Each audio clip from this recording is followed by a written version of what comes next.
honestly, the estrogen hormone is not always our friend, it's our hormone. So there are lots of theories as to why it disproportionately affects African American and Black women. Is it the things that we eat and consume? However, it is also very much multifactorial. So there is a genetic component that we should not ignore. There also are components in the things that environmentally, like our vitamin D deficiency, our melanin blocks the sun. So women of darker complexion, people of color tend to have less vitamin D. And there is a direct link that the research has very well documented between vitamin D and fibroids.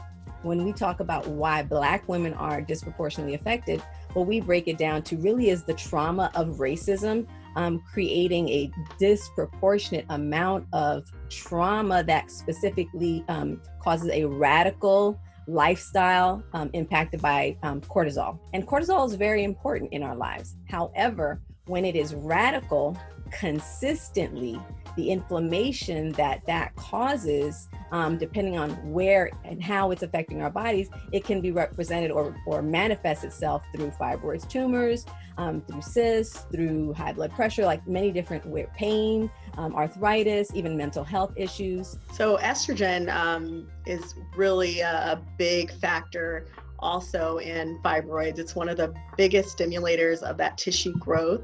And when you tie it back into diet, you see like in African nations when they eat pounded yam and things like that. So you see a higher twin rate in those countries. And you also see fibroids at earlier ages and larger in size. I did a medical mission in Ghana and I had many women in their 20s and they had fibroids all the way up to their diaphragm. And you would really think that diet may play a role as stressors are there, but in a different capacity than we see in America. But the fibroid tumor growths seem dramatically different. And Dr. Tiffany, I'm so glad that you brought up the fact of our diet and our nutrition and how it plays a part in a very organic way, because a lot of times the dialogue or the depiction that many will make about why fibroids affect Black women so much is because of obesity, right? Mm-hmm. But we have seen fibroids in women that are underweight, right? That are tiny.